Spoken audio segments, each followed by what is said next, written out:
Olha o que acabou de chegar aqui da Shopee. Lembra que eu falei pra vocês que eu ia comprar o compressor digital? Isso é pra encher pneu de carro, cara. Ele tem uma lanterna aqui de emergência ó, de noite, ó. Tá vendo?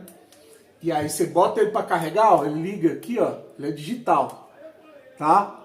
E aí enrolou aqui a mangueirinha, pá, botou aqui a mangueirinha no compressor. Tem uns pitos aqui para você encher bola, pneu de bicicleta, moto, pneu de carro. E ele é um item para você ter ele como uma emergência. Você pode viajar, levar, mas eu tenho um step. Vai que acontece de furar um outro pneu antes de você chegar na borracharia. Você tem aqui, né, como carregar ele até no carro. Tem um adaptador para carregar no carro, tem um adaptador para carregar em casa. E o compressor vai te ajudar aí nas horas mais difíceis. Furou o pneu, pô, tô preguiça de ficar trocando pneu de carro. Ligou lá o compressor, encheu, vai até a borracharia. E aí, chegar lá o borracheiro vai fazer o serviço, o link tá na descrição. Clica lá para você adquirir mais um produto aqui da parceria do YouTube, canal Vascaíno Cerrado com a Shopee e o Mercado Livre. Beleza? Dá essa moral, você acaba ajudando, sendo o patrocinador do canal. Você vai pagar o mesmo preço e eu vou ganhar uma comissão. Tamo junto e segue o vídeo. Vascaíno do Cerrado.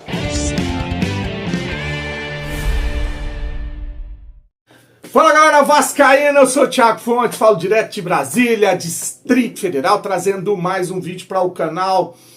É o vídeo da ressaca do dia seguinte, depois de uma vitória, assim, diria que num jogo mais importante para o Vasco na temporada até aqui, né? Tinha sido aquele contra o Internacional, passa a ser essa semifinal contra o Fluminense, por causa de uma série de fatores que a gente vai debater aqui. Vou trazer repercussão, alguns trechos de comentários e vídeos que eu vi que eu acho legal, pertinente para a gente poder trocar uma ideia aqui sobre o Vasco da Gama. Antes de pedir para você deixar o joinha, o like, se inscrever no canal, comentar, curtir, deixa o hype, tá? Dá essa moral, dá essa força. E se você se interessou no compressor ou vai comprar qualquer coisa na Shopee, o link tá na descrição, tá? Você clica ali no mais, tá ali escrito produtos, às vezes aparece até na tela, ou aqui, mas às vezes até aparece na tela quando começa o vídeo.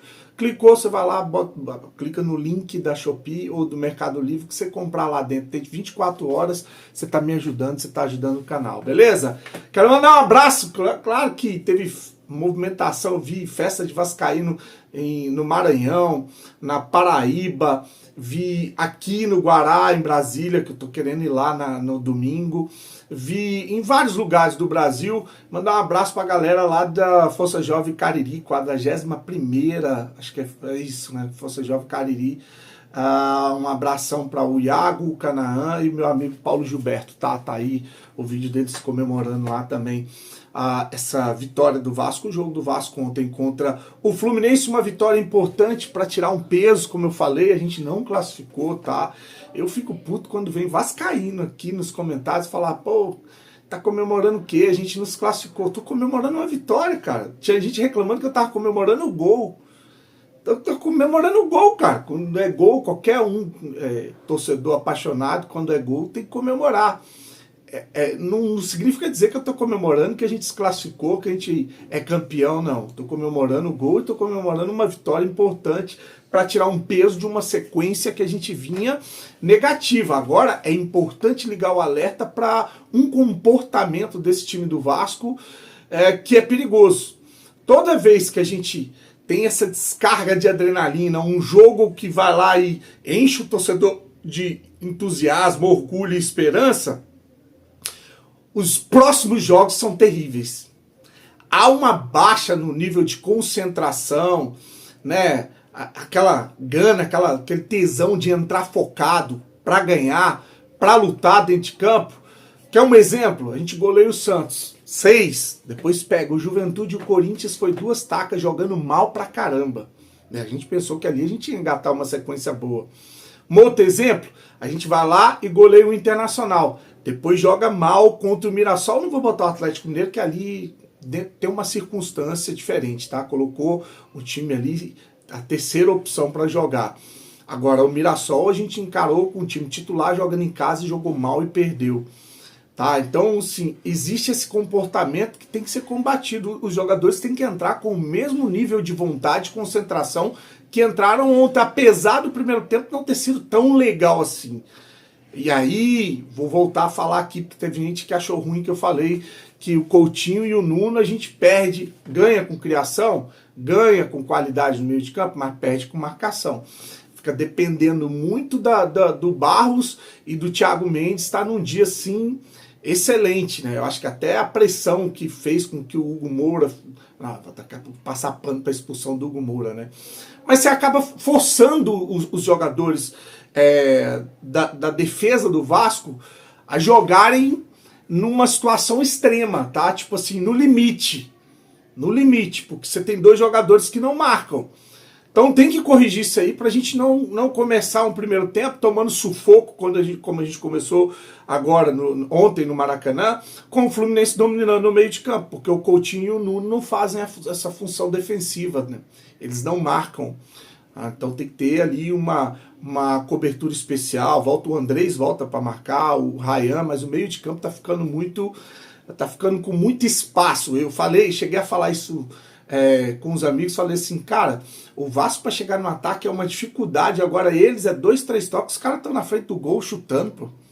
É uma facilidade nesse meio de campo, por quê? Porque sobra muito para o sistema defensivo, sobrecarregado por ter esses jogadores que não ajudam na marcação ou não tem essa característica defensiva, você acaba tendo dois jogadores no meio de campo que não combatem. É minha opinião, tá? É de torcedor, nem é de profissional, é só um machismo. Tanto que no segundo tempo ele tira o Nuno, coloca o Verratti, o Coutinho ficou no meio de campo, ele traz o Ryan para fazer essa função de lado de campo e acaba dando certo, né? Acaba dando certo. Então, assim, a maneira que ele vai fazer, eu não sei, mas eu acho que o Vasco com Coutinho e Nuno no meio de campo, a gente perde intensidade, perde combatividade. Bom, vou começar aqui a repercussão com o técnico Zubeldia, o técnico do Fluminense, chorando que foi incorreto, bateu com a bola rolando. Mentira, não bateu com a bola rolando, o gol do Ryan, tá? Bateu 3 metros do lugar da falta, não, onde ele caiu, ele levantou, botou a bola no chão e bateu. Ali já era para o juiz já ter dado, inclusive, vantagem, que a gente fica reclamando, né, do Daronco. Se fosse o Daronco ontem, com certeza aquele gol não tinha saído. Porque naquela falta ele ia parar, conversar, blá, blá, blá, e não ia deixar bater. Agora não, o Klaus ontem já estava com isso, não foi só nesse lance. Todos os lances ele não estava marcando faltinha, ele estava deixando o jogo correr. Então, quando você chora, como o Zubeldia chorou aí, dizendo que não era para ter sido ali, era para ter voltado, você acaba beneficiando um infrator. Quem fez a falta foi o Fluminense. Quem ficou no chão foi o jogador que deu a porrada. O Ryan, muito pelo contrário, ao invés de ficar ali reclamando, né, pedindo cartão, não, ele levantou, bateu a falta e seguiu o jogo. Então vou deixar aí o Zubeldia reclamando e falando, olha, tá em aberto, né, dá pra gente buscar no jogo de domingo, já é depois de amanhã, hein? Depois de amanhã. Acho que el árbitro tendría que haber vuelto la pelota donde fue la falta. Creo que la reanudación del juego se hace con 3 metros al costado de donde fue la falta. Si va a jugar rápido tiene que ser pelota quieta y donde literalmente estuvo la falta. Creo que esa posibilidad de jugar rápido y fuera de donde fue la falta es una ventaja que ellos tienen. El jugar rápido, si la bola está en su, digamos, quieta, lo puede hacer. Quieta, fuera de la zona de donde estuvo la falta, me parece que ahí ya no, ya es una ventaja. Porque si vas a jugar rápido tiene que ser donde fue la falta, no 3 metros al costado. Si no es una ventaja para el rival. Pero no importa, está 2-1 la serie y yo siento que esto está abierto. Diferente do Zubeldia, o Thiago Silva, zagueiro do Fluminense, reconheceu a vitória do Vasco. Falou, olha, a gente parou de jogar e eles tomaram conta, pressionaram, buscaram o resultado, fala que está em aberto. Mas uma observação sobre esse comentário que você vai ver do Thiago Silva, que é importante, né? Realmente, o Fluminense tinha o controle do jogo no primeiro tempo, o domínio do meio de campo, estava chegando com mais perigo, fez o gol e aí depois parou de jogar. Realmente baixou as linhas para fazer. Esse é o mal do futebol brasileiro. E dizem, eu vi gente aí que é jornalista, influenciador ligado ao São Paulo, falando que esse é o mal do Zubeldia. Ele faz um gol e ele quer ganhar de 1-0. Ele não bota o time para buscar o segundo, o terceiro. Normalmente, ele fecha a casinha. E aí é uma situação que o São Paulo estava jogando bem, controlando, faz o gol, baixa as linhas para esperar o Vasco chegar, atacar, se expor, para no erro do Vasco tentar matar o jogo no contra-ataque. E aí o Fluminense simplesmente deixa de jogar, para de jogar e o Vasco começa a ter mais o controle do jogo até voltar no segundo tempo e dominar e vencer o Fluminense. Vou deixar aí o Thiago Silva reconhecendo a vitória do Vasco. Paramos de jogar, né? Paramos de jogar, eles pressionaram, estavam pressionando bem, encaixaram bem. E a gente não estava conseguindo sair da marcação. Nem a bola em profundidade que foi falada a gente fez hoje. Acho que a gente fez até bastante bola longa, mas sem movimento, sabe? Mas enfim, não é culpa, é apontar dedo para ninguém. Resultado adverso, 2-1, vamos pro segundo jogo, mais 90 minutos. Tá tudo em aberto e tenho certeza que eles também sabem. Cara, essa noite eu fui dormir, era mais 3 horas da manhã. Até baixar a adrenalina, gravei o vídeo pós-jogo, fiquei ali, né, depois deitado, curtindo tudo a respeito do jogo. E é legal, né? Eu tava rindo sozinho, me deliciando ali com essa situação, né? A virada, os lances, né? Os memes, as brincadeiras, a reação dos torcedores, dos jornalistas. E eu trouxe um jornalista, o Fábio Sormani, que é uma reação que me chamou a atenção, não só do Fábio Sormani, tá? É dos jornalistas de uma maneira geral e dos torcedores dos outros times. Eu vi torcedor do São Paulo, torcedor do Flamengo, torcedor do Fluminense, torcedor do Internacional, torcedor do Palmeiras, todos eles elogiando o Ryan, cara. É uma unanimidade. Eu vi torcedor de time rival falando, é o melhor sub-20 jogando no futebol mundial. O que esse cara tá fazendo é surreal. E aí a reação do Sormani ainda vai além. Ainda vai além, e eu concordo com ele. Ele disse que o Ancelotti ele é maluco se ele não levar o Ryan pra Copa. Né? É uma sacanagem se o Ancelotti não levar ele pra Copa. Ele é um jogador diferenciado, uma joia do futebol brasileiro, tá? E ele tem que estar lá, ele tem que estar na Copa do Mundo. E eu concordo, cara, jogador de explosão, jogador habilidoso, jogador canhoto, jogador que joga em várias posições, centroavante, lado de campo, meio de campo.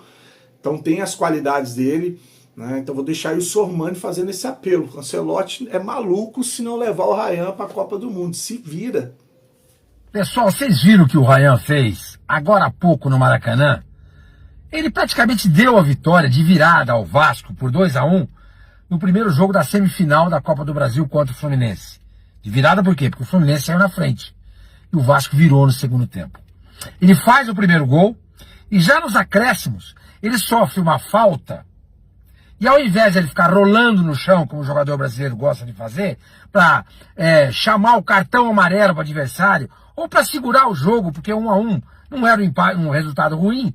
Não, ele bate rapidamente a falta, a bola cai na esquerda, o cruzamento vem, o Vegete de cabeça, ou Verrete, né? Ele faz de cabeça o segundo e derradeiro gol do jogo. Uma jogada que tem tudo a ver e a marca registrada desse menino, o Ryan.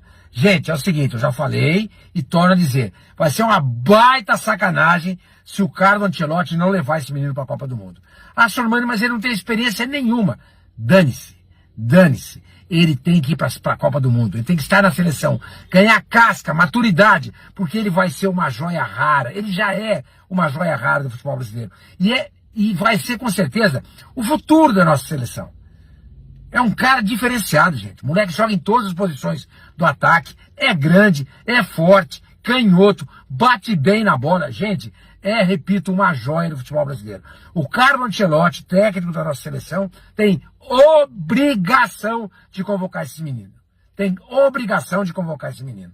São vários jogadores convocados, 23, não vai levar um. Pô, corta aí um boi cansado aí desses que aí estão indo toda hora para a Copa do Mundo e não acrescentam nada. Bota o Ryan. De repente o moleque pode até jogar a Copa do Mundo e pode fazer um estrago a favor do Brasil. Gente, demais. Gostei. Agora eu vou trazer uma reação de um outro jornalista, o Eugênio Leal, lá da ESPN, que ele destaca a partida do Andrés Gomes, que ele fala que foi o nome do jogo. Jogador que deu 2 assistências, jogador que é um escape de velocidade, que o Diniz foi inteligente ao colocar ele para jogar ali nas costas do Samuel Xavier, que foi ele que puxou a jogada do primeiro gol em cima do Samuel Xavier em uma jogada individual. Não é de agora que o Andrés Gomes está sendo diferencial nessas pontas do Vasco, com escape e dando assistência. Então o reconhecimento aí do Eugênio Leal, que diz que foi uma sacada do Vasco na parada ou na janela, na última janela, trocar o angolano lá, o Lloyd Augusto, pelo Andrés Gomes. Muito diferente. Quadruplicou, ele falou, aí a capacidade do Vasco ofensiva com esse colombiano. Vou deixar então os elogios merecidos a um cara que vem jogando. E assim, o torcedor do Vasco tem isso, né? Às vezes a tomada de decisão dele às vezes é errada. Às vezes ele falta só essa tomada de decisão certa. Aí eu vi até um jornalista falando, se ele, com tudo que ele faz, corre, dribla, dá assistência, se ele fosse um cara da tomada de decisão correta, ele não estava no Vasco, estava no Real Madrid. Eu vou deixar aí o Eugênio Leal elogiando a partida do Andrés Gomes. Por ali. Mas no segundo tempo, com o Andrés Gomes aberto, e ele pra mim é o nome do jogo. Eu também acho que ele jogou muito. Ele consegue colocar a bola primeiro pro gol do Ryan e depois pro gol, já nos acréscimos, o gol do Verratti, que sela a vitória do Vasco. Então eu acho que o grande barato do jogo é o Diniz entender que, de repente o Fluminense naquele lado ali, como não tem o Piton, não estava tão focado e permitir o 1 contra 1 do Andrés contra o Samuel Xavier, que é um bom lateral, mas já é um lateral mais velho, e o Andrés tem a explosão. Então ele ficou frente a frente, jogou no fundo e levou as duas. Ele conseguiu levar vantagem nas duas jogadas e desses dois cruzamentos saíram os gols que deram a vitória ao Vasco. E aí, pensando no que foi o Vasco ao longo do ano, essa foi uma das grandes viradas. Quando o Vasco, em meio à temporada, ali na janela, né, de meio de ano, trocou Lloyd Augusto por Andrés Gomes. Ali o Vasco duplicou, ou triplicou, quadruplicou seu potencial de jogadores de lado de campo. Porque o Lloyd Augusto foi um embuste, o Vasco virou meme. Na coletiva pós-jogo, quem falou do Andrés Gomes também foi o Fernando Diniz. Ele fala que quando eles foram contratar o Andrés Gomes, o material que chegou, o vídeo, não agradou muito, tá? Ele falou assim, inclusive no vídeo ele joga muito menos do que ele tá jogando. Que quem foi importante, influenciou nessa tomada de decisão, foi o John Aires. O Diniz disse que ligou para o John Aires, que é colombiano, parceiro de seleção, para saber a respeito do jogador. E aí? Aí disse que o John Aires passou a ficha. Vale a pena, é um bom rapaz, é dedicado, no 1 contra 1 é muito bom, é veloz. Então ele vai explicar aí que ligou pro John Aires e o John Aires, rapaz, liga pro John Aires para 2026. Meu Deus, já pensou? Você consegue aí ser campeão da Copa do Brasil, e aí pega uma grana, sei lá da onde, contrata o John Aires e o Nino, lá o zagueiro do Fluminense, aí eles vão parir um filho, menina, aí eles morrem de vez. Aí você tá doido, mas o John Aires é muito caro. Vou deixar o Diniz falando que ligou pro John Aires para contratar o Andrés Gomes. O Andrés, ele cai naquela questão um pouco parecido com o Ryan, com os jogadores mais jovens. Dá para vocês ver claramente que é um jogador talentoso, que estava na França praticamente sem jogar, sem minutagem nenhuma. Era um jogador que a gente conhecia pouco. Inclusive, o vídeo dele é muito pior do que ele é quando foi contratar. A gente precisava de um jogador de velocidade, e quando traz os melhores lances assim, fala, pô, jogador. Mas a gente acabou trazendo um jogador, porque o time, ele é da mesma cidade do Arias. Então, o processo de contratação do Vasco, na janela, acho que a gente foi bastante assertivo nessa janela do meio do ano. A gente não foi apressado, foi igual o time, o Coutinho falou com o time, a gente não teve pressa, a gente foi agressivo, mas não foi apressado. E para contratar jogador é difícil se acertar em contratação. E os colombianos, de maneira específica, quem me ajudou muito foi o John Arias, porque tanto um como o outro, o Arias conhece bem, e o Andrés, especificamente, é da mesma cidade do Arias. E quando eu liguei para o Arias, ele me deu as informações que eu precisava para poder ser favorável à vinda do Andrés, porque o Admar trouxe o nome, eu e o Felipe a gente avaliou, a gente precisava de um jogador de velocidade, com as características dele, e essa característica de 1 para 1, por exemplo, eu acabei tendo mais segurança falando com o Arias do que pelo vídeo, porque no vídeo os times jogavam muito em transição, ele pegava muita bola de espaço. Então essa característica principal que está mais chamando a atenção no momento dele no Vasco foi uma característica que o Arias, que me falou, não, ele é um jogador assim, eu acho que ele vai crescer muito, é um muito bom menino e tem muito potencial. Então a gente está muito feliz com ele. Eu acho que o Andrés também é outro jogador que está se reconhecendo o próprio talento. E acho que tem tudo também para brilhar no futuro. A gente já está brilhando, mas brilhar ainda mais nessa temporada, terminar bem e a outra temporada ter um brilho ainda maior. E para finalizar, um vídeo que já tá longo, mas tá prazeroso, a gente vai falar do Verratti, né? Tem muita gente mandando mensagem para mim assim, vai entrar na fila do perdão, você que fica criticando o Verratti, você que queria o Verratti fora. Eu vou repetir, não seja desonesto, tá? Em momento algum, quem acompanha aqui sabe dos vídeos, vários vídeos que eu fiz falando o Verratti é um jogador importante para o elenco. O Verratti é um jogador que pode desequilibrar lá na Copa do Brasil. Falei isso. Quem acompanha sabe que eu falei. Em momento algum aqui eu pedi a saída do Verratti. Eu falei que torcedor não tem que estar bajulando o jogador que ganha bem. Ah, porque o Verratti fez uma festa temática, olha o tanto que ele é apaixonado pelo...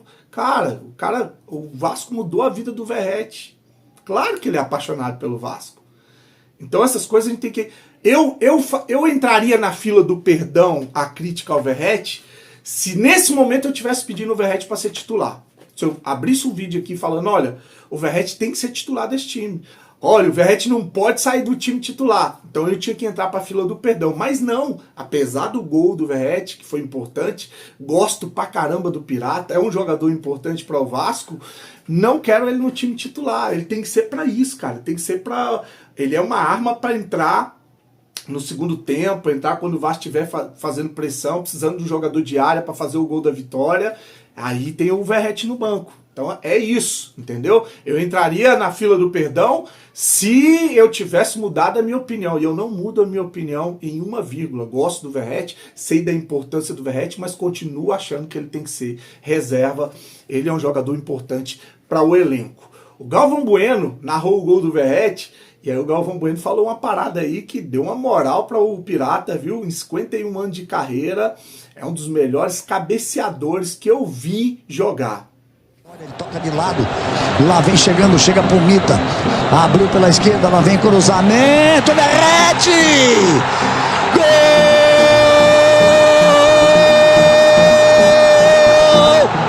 do Vasco! Verratti, um dos maiores cabeceadores que eu vi em 51 anos de profissão. A bola veio, ele deu tempo da bola. Pelé explicava isso. Não é que eu subo mais, que eu faço isso, é o tempo da bola. Ele chega junto com a bola. Vou finalizar esse vídeo com ele, o Verratti, dando uma entrevista para o GE depois que acabou o jogo, falando que estava um jogo pareio, um jogo difícil, um jogo equilibrado, que eles acreditaram até o final, né, que continuaram atacando o Fluminense. E aí ele fala uma coisa importante, né? A gente não tem que comemorar, porque a gente não... Comemorar, sim. A gente não se classificou ainda. A gente não ganhou nada, tá? Foi importante a vitória. É o que eu tenho falado aqui. Pé no chão, diferente dos torcedores e influenciadores do Fluminense, que acham que tem uma seleção, não sei da onde eles... Tem um tal do Dezão, que eu acho que esse cara vive num mundo, num planeta que...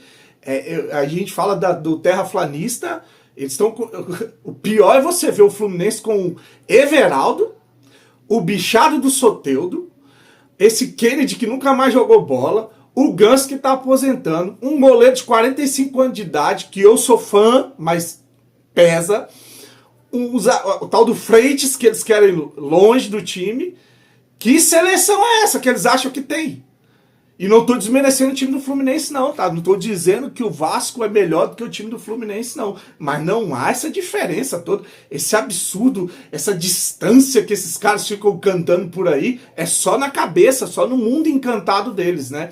Mas tá aí o discurso do Verratti, que é alinhado com o que eu penso aqui. Não ganhamos nada, não classificamos, né? Só uma vitória importante para tirar um peso e para que a gente possa entrar com uma vantagem no jogo de domingo, mas não jogar com essa vantagem debaixo do braço, que isso é um perigo, tá? Jogar para fazer um gol. Se fizer um gol, eles têm que fazer dois gols para poder ir para pênalti. 3 para eliminar o Vasco. Então um gol mata praticamente o time do Fluminense no jogo do domingo. Verratti, comenta, curte, se inscreve no canal. Desejar para você Um dia abençoado, um final de semana abençoado. Fique com Deus. Saudações vascaínas. Só a gente por acreditar mais. Estava sendo um jogo muito parejo, muita igualdade. Cometimos um erro na bola parada, mas a gente só acreditou, ajustar uma coisa na marcação, na movimentação para ter a bola e em atacar a Fluminense, né? Que sabíamos que a gente no ataque tem jogadores que se equilibram o tempo todo e só acreditar nisso. E só ganhamos o jogo.